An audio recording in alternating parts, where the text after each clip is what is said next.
The topics and opinions expressed in the following show are solely those of the host and their guests and not those of W4CY Radio, its employees, or affiliates.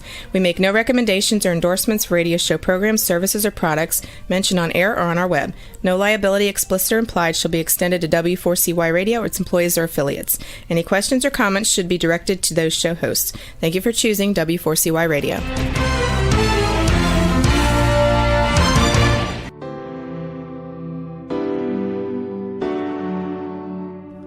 Welcome to the Legacy Leavers series on Success Secrets Exposed. Tune in live every Tuesday at 7 p.m. Eastern Time or Wednesday mornings in Australia on W4CY Radio and Talk4 TV. The series showcases experts, changemakers, and disruptors leaving a lasting legacy with those sharing their wisdom with the world. Good morning, good day, and good evening to you all, and welcome to another episode of Success Secrets Exposed. Today, our topic is financial literacy and wealth creation. And our guest today is Andrew Woodward, a game changer in the personal wealth market with his innovative three-pillar framework, which we'll be discussing today. Now, Andrew empowers individuals to grow their wealth independently, ensuring that they retain control over their financial futures. His clients are on track to add 7 figures to their net worth, and Andrew's mission is to transform the financial outcomes of over 1 million people, creating generational financial freedom. So please welcome to the show, Andrew Woodward. Hi, Sally. Good to be with you. Yeah, good morning and welcome. Lovely to have you. And I've been excited about our topic today and obviously your insights around this. So thank you very much for joining us. No, pleasure to be here. Yeah. Now, I'd love you to kick off with a little bit of a backstory, because quite clearly we like a good story. So tell us a little bit about the backstory as to what led you to finding and creating the Investor's Way and sort of starting to create this legacy that you're doing. Yeah, look, it's a fairly long story, but I'll break it into the 2 core components to shorten it down for the audience. But basically, from a very young age, I was exposed to people through sport who, I was playing an adult sport as a teenager, and I got exposed to people who were in the financial markets, and they just kept, peppering me with, you need to get your money working hard for you. So that was something that got seeded very young in my journey. Fast forward to a much later date in my life. I was in my early 40s, and I joined a cycling charity to raise money for cancer research. And I became quite proficient at raising money, so I became good friends with the chairman of the charity, and he became a bit of a business mentor. And at the time, I was the CEO of an organisation, and I was having a lot of fun, but I just wasn't quite loving what I was doing. And I was one day complaining to this mentor that I wasn't loving what I was doing. And like a good, mentor, he got the reality stick and poked me between the eyes with it, and basically said, Andrew, I'm involved in 5 businesses. You've got 1 job. Surely you can do more. And we'd had a long conversation many times about how financial literacy is not taught at schools, and how, the poverty rates and all these types of things. We talked about them many times, and he knew how passionate I was about it. So he literally just looked me in the eye and said, Andrew, you need to teach people what you've been doing. And that meeting happened on a Wednesday, and by the Saturday I had registered the name The Investor's Way. I'd engaged someone to build me a website, and the rest is history from there. Yeah, beautiful. And happened quite quickly when you're on path, on task, etc., with the experience that you've had. Yeah, I'm one of those people that once I decide I'm going to do something, I do it. Yeah, clearly. No, that's awesome. And so you've had experience with creating your own personal approach to wealth management, and as a result of that, you've created your 3-pillar framework. Talk us through a little bit as to even the journey that you've had when you've created the Investor's Way, because I imagine there's been evolutions in there. Yeah. So talk us through some of those evolutions and the different challenges you've seen for yourself and for your clients. Yeah, that's so true about the journey, because When I first started, I went down the path of writing some courses. So I wrote a course on money management and a course on how to invest in property stocks and other assets like gold, silver, bonds, those type of things. Yeah. And I joined one of the world's best mastermind groups to teach people how to launch products online and build an online business.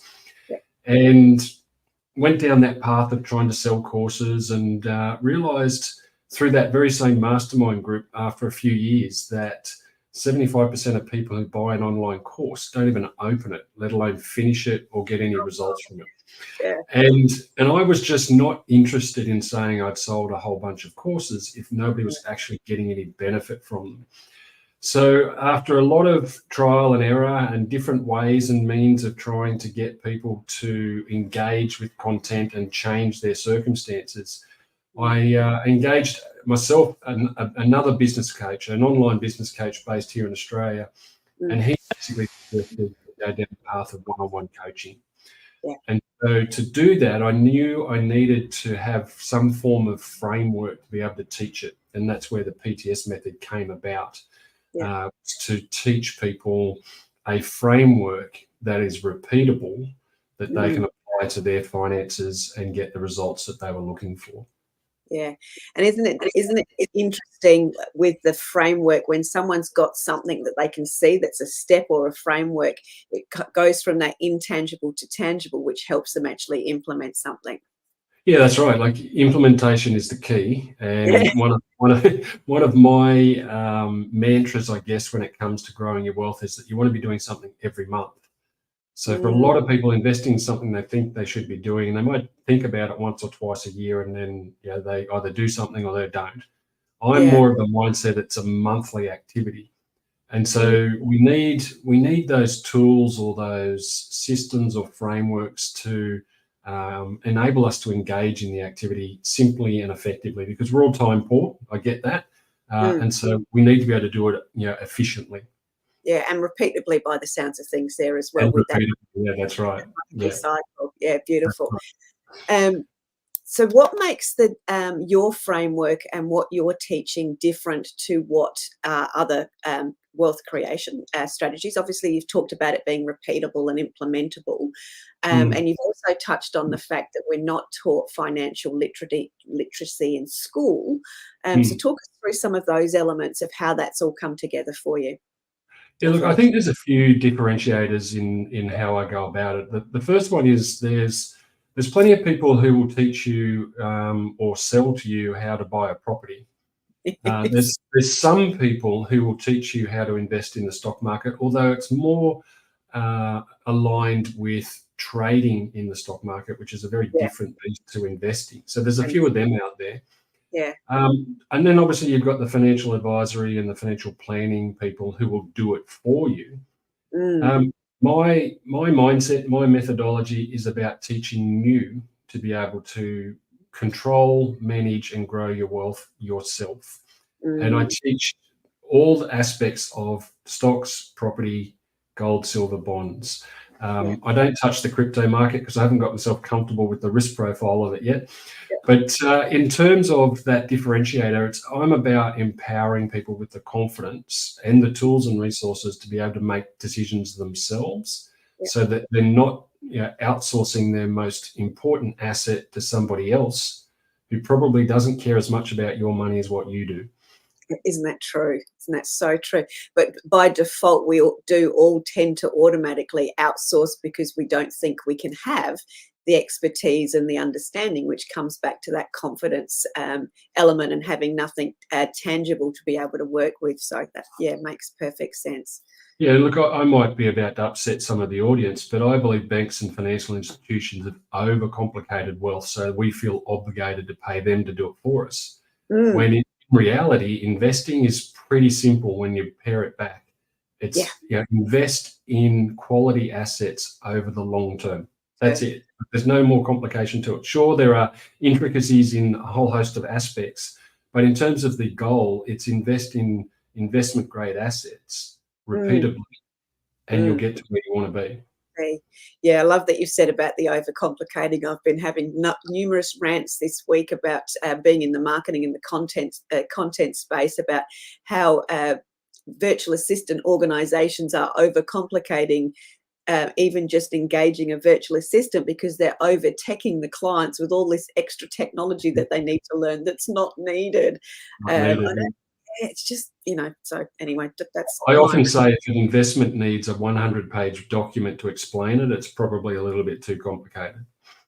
Yeah, there you go. Yeah, very interesting. So from the perspective, and I'm just curious around this, and this comes back to my marketing side of things. When we talk about LinkedIn, we talk about, you can do great things on LinkedIn in 20 minutes a day. So as it relates to your strategy and that monthly cycle, is there a sort of a time frame that a benchmark time frame that people would generally spend per month? I'm just curious. Yeah. This is actually one of my core outcomes that I'm trying to achieve for people. Yeah. And that is that after they've been through my program, I want investing to be a 1 hour per month activity. Wow. Yeah. So it's something that and this is what I tend to do. I have a reminder in my calendar for the last Sunday of the month. Yep. And I sit down and literally run the processes that I teach people, identify anything I need to do, and then do it that week, and I'm done for the month and move on to the next month. And that, update, I have a tool called the Wealth Tracker, and hopefully we'll be able to give people access to that free tool. But this Wealth Tracker tracks how we're going. And so we can update that very quickly, and then we can run the process to see if there's any investments we need to make this month, and then we move on. And, I challenge anybody to say they can't find a 1 hour a month to secure their financial future. Yeah, brilliant. And I love the diary, dropping it in the diary. So you're actually creating the habit, and you're setting yourself up for success because you're just getting into that habit loop of going through a simple process. That's amazing. Thank you. Yeah. And I'm going to pick up on a phrase that I know has been on nearly everything that I've seen of yours, which is nothing changes if nothing changes. Yeah. So let's talk about some of the resistant points or the myths that need busting around how important it is for an individual to take responsibility and the opportunity for their own wealth creation. When clients come to you, or they're sort of circling, trying to work out, shall I do this? Can I do this? They're in that unconfident space. What's coming up for them that you help them overcome typically? Look, and this is a great topic to talk about, because ultimately there's two main buckets of challenges that people will share with us as to why they're not where they want to be with their money and their wealth. And everything that people say as a challenge ultimately will fall under one of these two buckets, in my opinion. So the first one is time. So the type of things that we hear is, I don't have time to learn, I don't have time to do any investing, or I'm running out of time. So that's the time bucket. And then we've got knowledge. And so we've touched on this a few times, but there's overwhelm with all the information that's out there. I don't know what assets to invest in. I don't know how to find the right investments.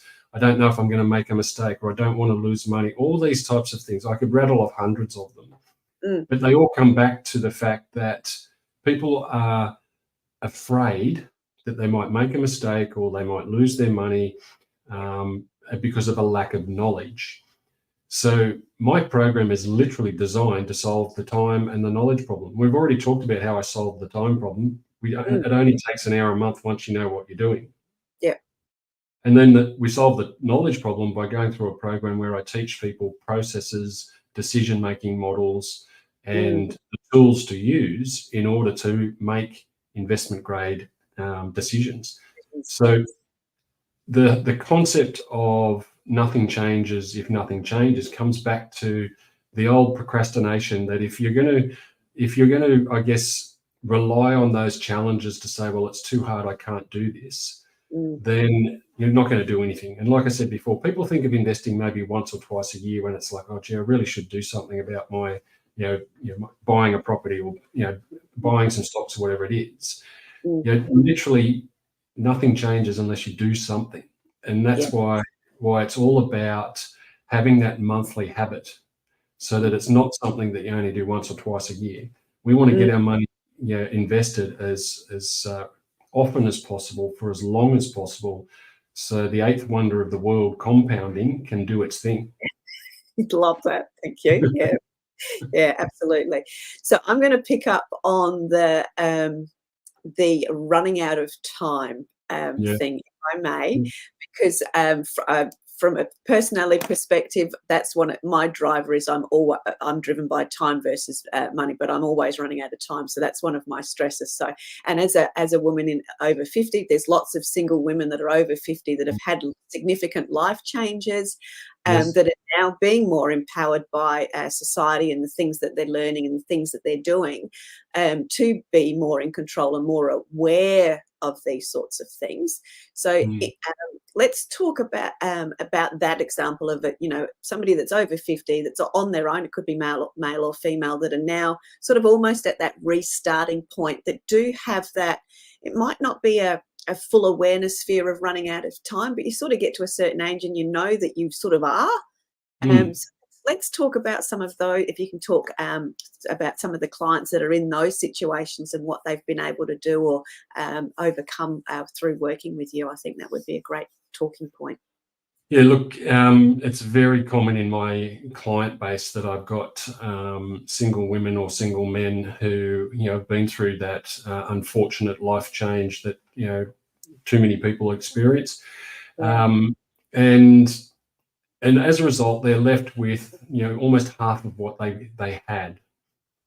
And, minus, the legal fees that have gone in there, and eroded a lot of it. So in most cases, we're talking about people who might have an asset and maybe some cash as a result of a separation. And then they're left with some superannuation here in Australia, and maybe overseas they might have some 401ks or whatever it might be in terms of retirements. But they've got some assets. And they're kind of looking at their scenario to say, well, I may not be where I was, and I may not be able to get to where I was hoping to be, but I still have something, and I've got a little bit of time to do something about it, and I better get proactive.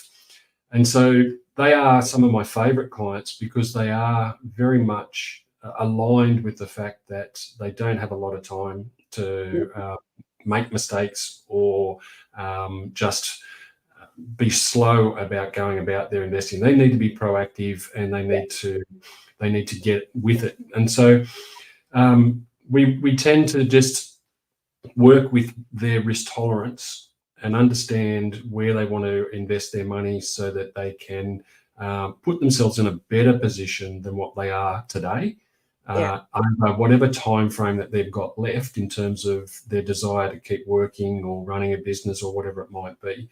But it's about just it's about being proactive and getting whatever resources they have available to them, working as hard for them as possible.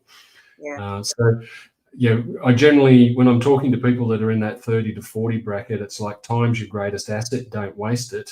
When I'm talking to the over 50s, it's, we don't have a lot of time, but we don't want to do anything silly because we don't have the time to recover from losses.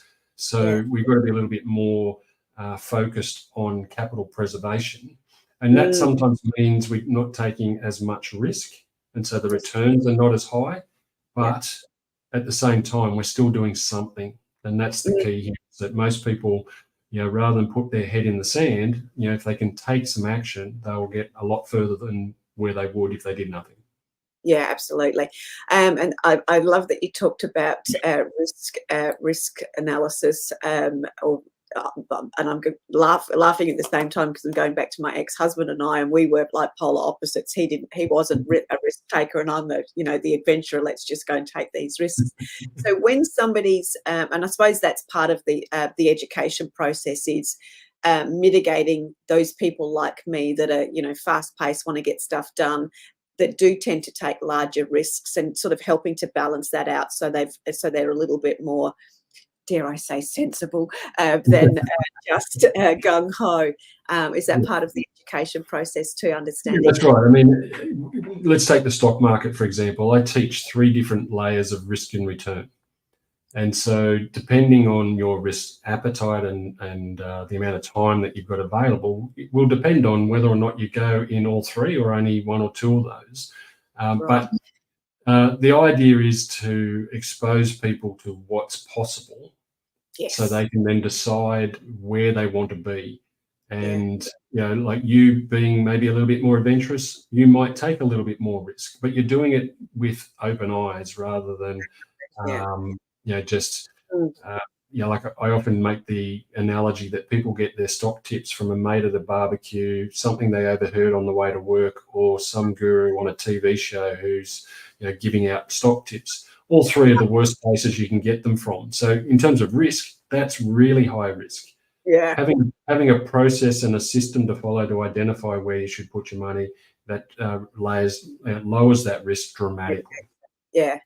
When you were describing that, it almost sounded like it was a horse bet, bet on this horse type scenario, which is one of the riskiest things, isn't it? That's right. You bet on a horse, and you can lose 100% of your money. Yeah, absolutely. I've done that, and I owned them as well. So they also eat you out of house and home. I'm going to come back to the outsourcing of wealth creation.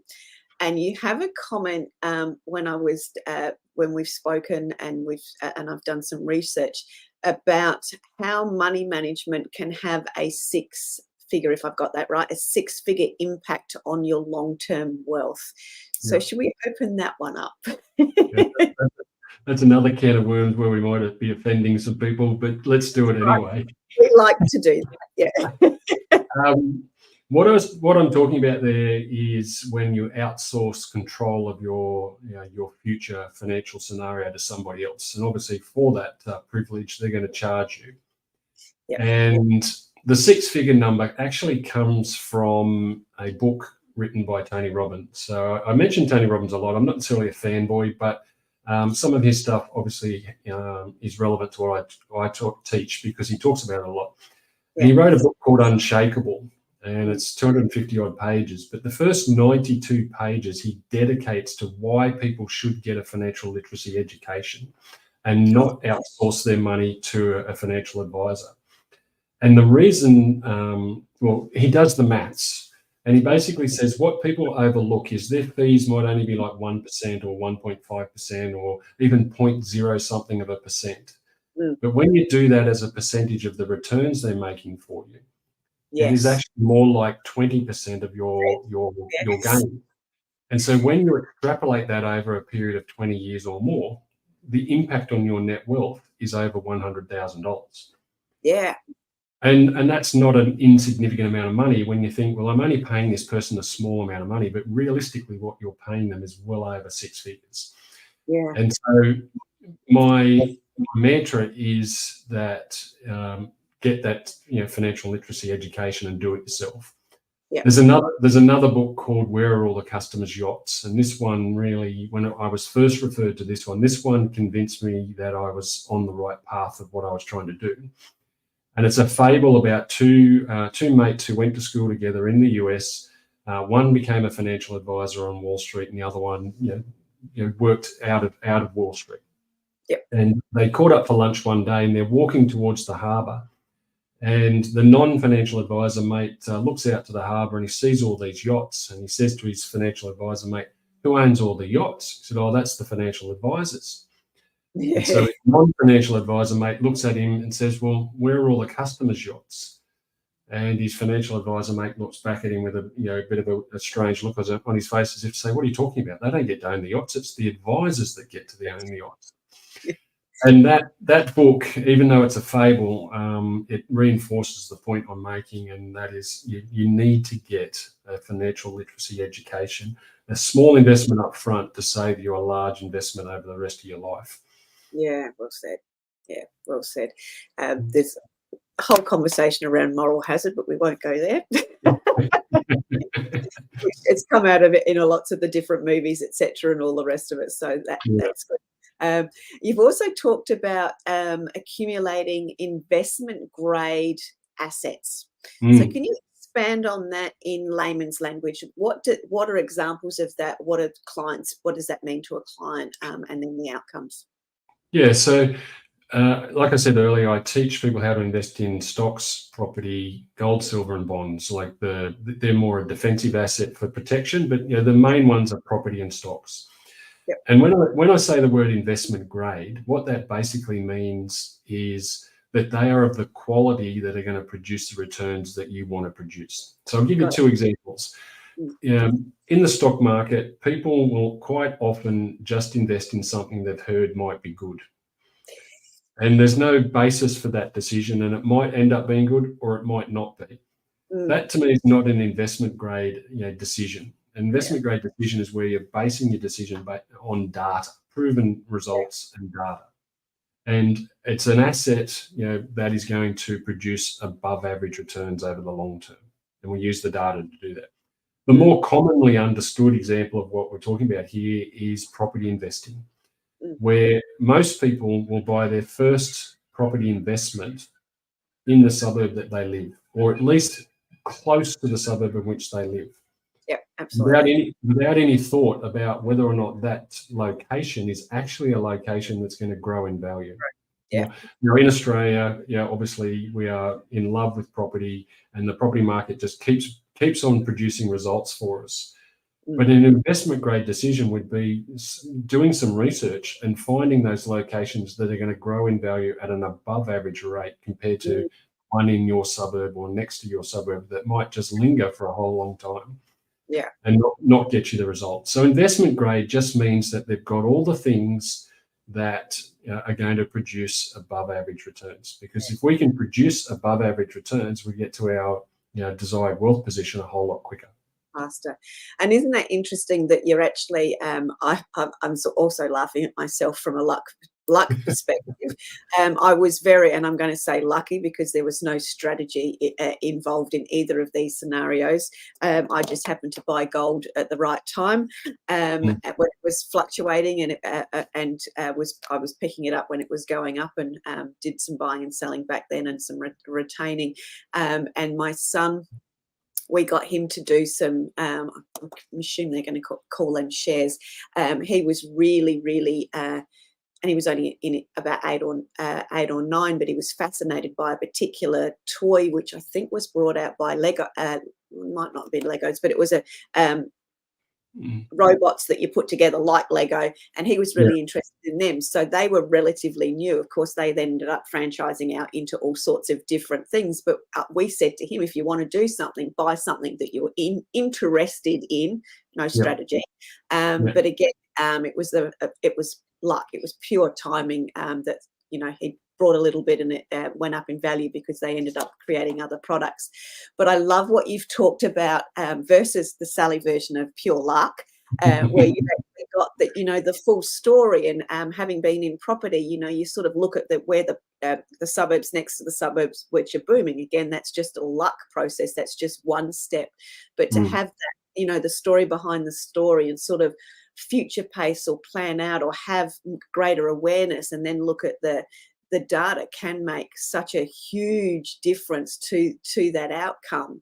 And just where I am, we've seen this particular suburb, even though there's lots of little suburbs around, has 10x'd in the last 4 years. And that was, if somebody had looked at the data with what the government was talking about, where the releases were, or all of the data that you looked at, somebody could have really strategically planned that opportunity for themselves. So I love that you talk about, finding the data and those sorts of things as well.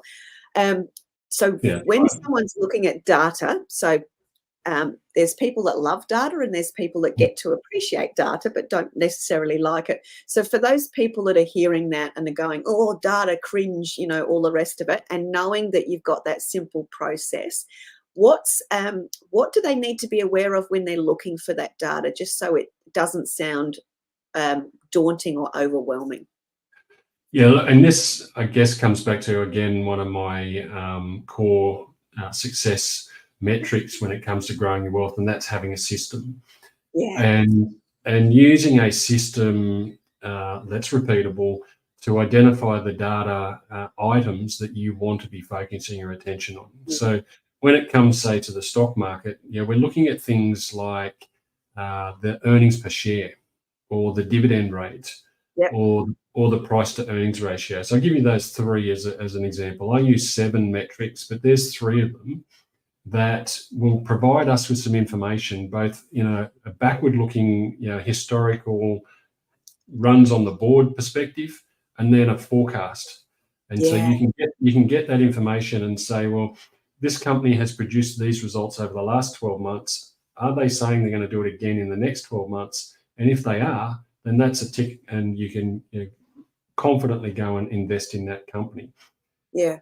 Same with the property market. We look at things like the last 10 years worth of growth.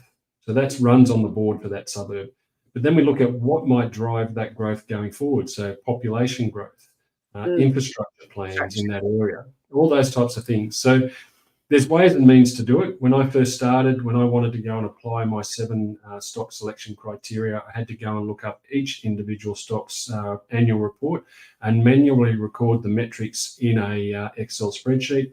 And then 6 months later, when I'd finished, the data would change and I'd have to start again. Now the tools we can use that will do it for us very, very quickly. Same in the property market. They used to have to do research across probably 7 or 8 different websites to get the information. Now there's tools you can use to get that information a lot more readily. And you use that data to inform your decisions. And so you can then know that I made this decision because it did X. And the next time you come to look at a stock or a property, you can say, last time I made a decision because it did X, I'm going to do X again, and away you go. So it's all about, like I said, it's about repeatable. So as long as if you're applying that same process and decision-making thought process every single time you look at the data, then you don't have to emotion doesn't get involved. You don't have to worry about somebody else's opinions, all those types of things. I mean, one of the first things I do with the stock selection criteria tool that we use is we turn off analyst ratings, because we don't care what somebody else thinks. We want to know what the data's telling us. Oh, love that. Can you just repeat that, please? You want me to repeat it? Yeah, we don't care. We don't care what anybody else thinks about an investment. We let the data tell us the story. Yeah, beautiful. Thank you. Sorry if I interrupted. I'll let you finish, and then I've just got something to share. No, I think I'd finished yet. Yeah, cool. What I've actually heard through that is obviously from my old school thinking perspective and the data and all of that analysis that I'm sort of a little bit aware of. Obviously, we're in the day and age that we've got to. A lot of those tools actually do a lot of that hard yakka work for you to bring that down, and then with your model and the knowledge that you share with people, it's actually helping them.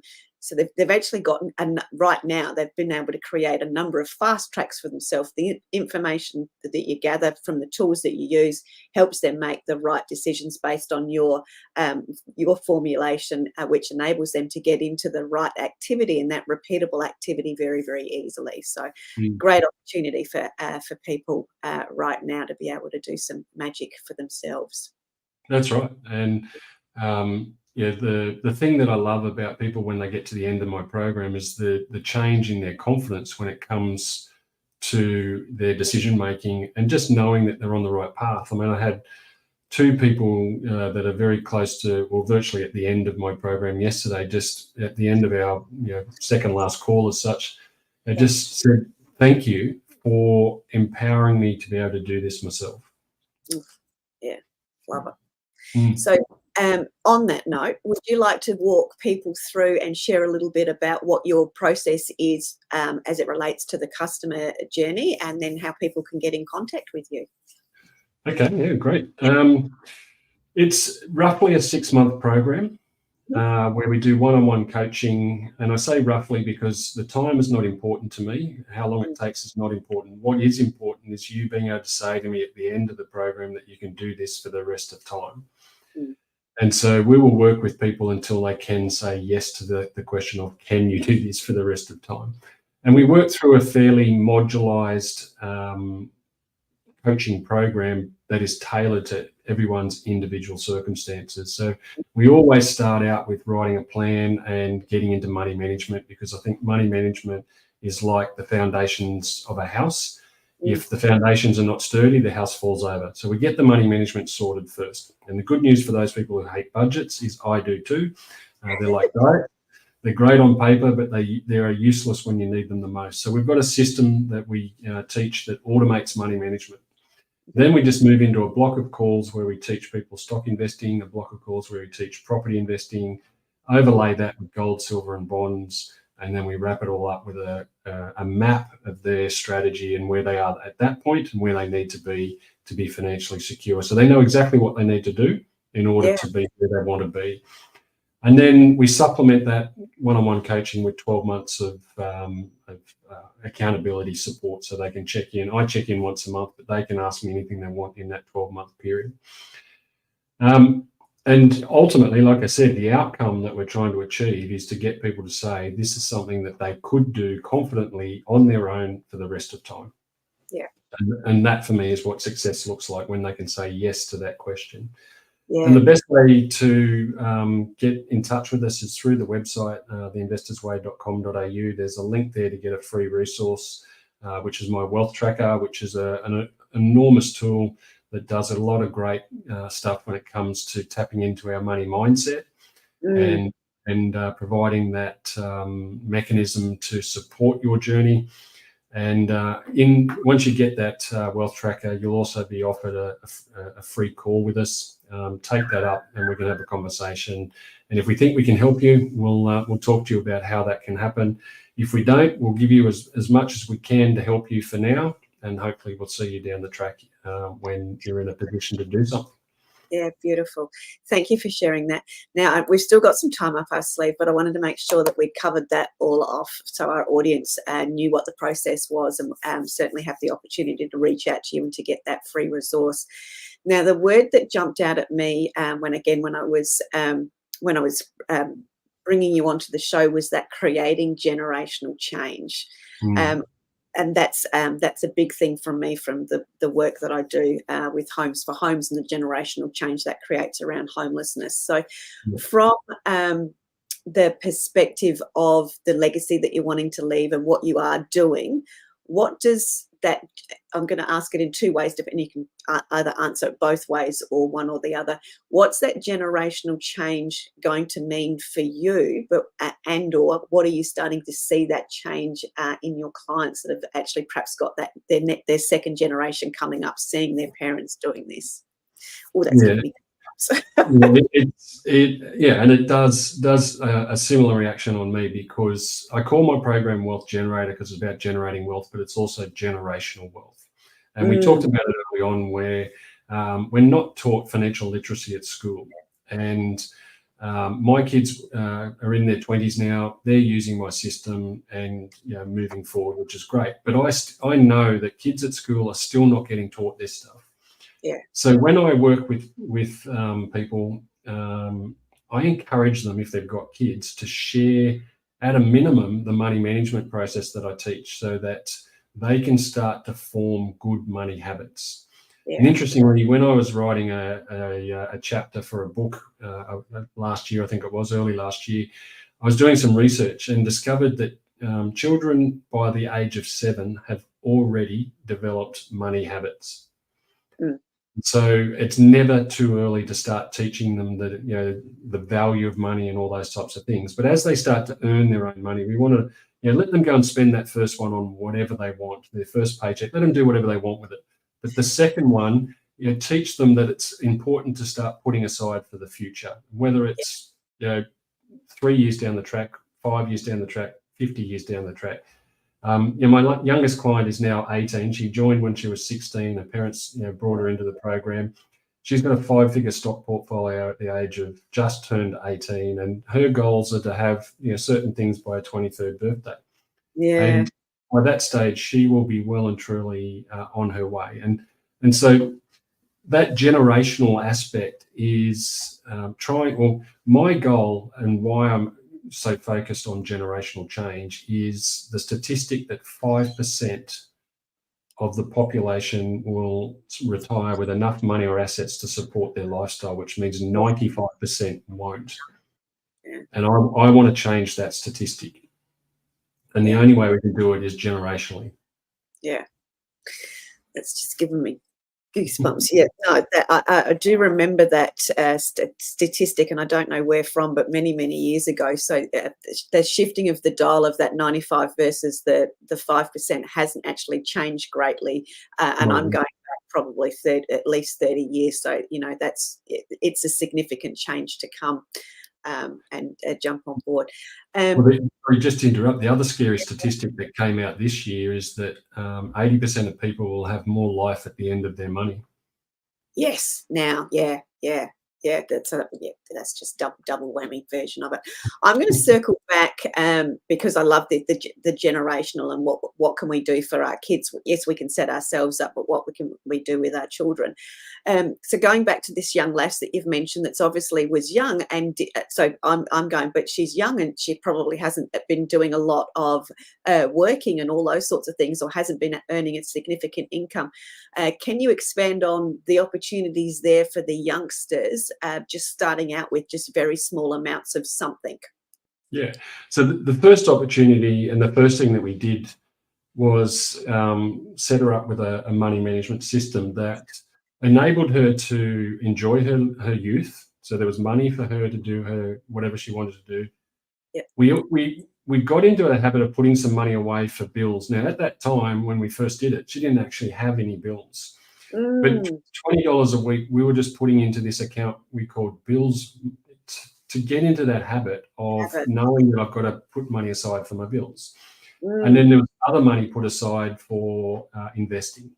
Now, she couldn't invest every month because she obviously wasn't earning enough to do that. So it was a period of just enabling that money to accumulate so that she could then buy a parcel of shares. And a parcel is roughly $600. Yeah.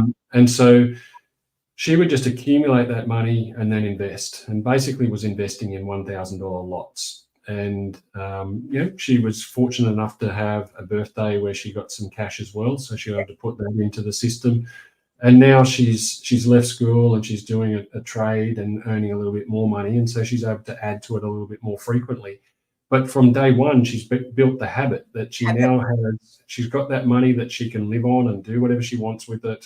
She's got that other money going to pay for her bills, and now she's got a few bills because she's got to get herself to work, and she's got to pay for a mobile phone and things like that. So those types of things are not a problem for her because she just puts that into the bills account and away it goes. And then she just continues to invest when she's got the available funds. Yeah, and beautiful. She can do that for the rest of time. Yeah. Because it's the habit that she's already formed from such a young age. Yeah, what a gift. What a gift.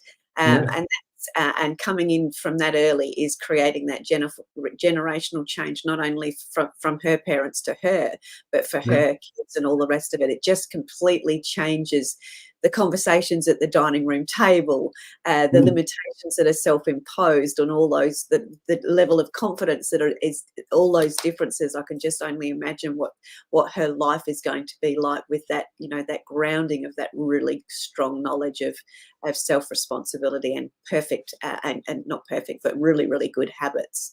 Yeah, that's right. Yeah, and she's got a very supportive family who are very motivated to make change, and here she is setting the way, and she's got younger siblings that she'll be able to pass it on to them, and generational change, it's happening. Yeah, that's very, very, very exciting. So we've got a few more minutes left in the show. Have we not covered something that you would like to make sure the audience is aware of or needs to know about what you do and how you can assist? If I was to just give them maybe 3 tips, let's say 3 tips of what they can take from this conversation. The first one is get yourself a financial literacy education. Now, obviously, if I can help you, I would love to, but get that education. And be very mindful in getting that education. Sometimes from some of my younger community members, I'll hear that they can learn all this stuff on YouTube. And my retort to that is always that you can also learn to swim on YouTube, but until you dive in the water, you can't swim. And so you can learn lots of things on YouTube. That's great, but unless you put it into action, you're getting nowhere. So get that education. The secret to success with money is a system. So make sure that you develop a system or get taught a system on how to grow your wealth effectively. And then finally, we've said it already, but nothing changes if nothing changes. So the number one thing to take away from this call is take action and make it more frequent than what you think is necessary. Monthly is a great way to do it. And I think I'm going to come back to my one, which is data beats opinions every time. Absolutely. Yeah, that was good. Apparently, we still have a few more minutes left, so which is amazing. So I'm just going to ask another little question around if you've got a quick story that you can share of an unexpected outcome and where somebody did something, created something, achieved something that they never thought they could. Yeah, okay, that's bringing something to mind. It's not necessarily an unexpected outcome for me, but it was an unexpected outcome for the client. Yeah. And this is like a story of somebody or a scenario that I hear a lot. So I've mentioned it already. Australians are in love with property, but they're scared of the stock market. Yes. And I had a client who was very knowledgeable that the stock market could produce results, but he was scared of it. And he had invested in a particular exchange traded fund that was doing okay, and we're doing quite well because he'd had it for a while. But he was skeptical that he would be able to make decisions and grow his wealth. And I was on a flight home from Melbourne last week. I was filming my TV show on Thursday last week.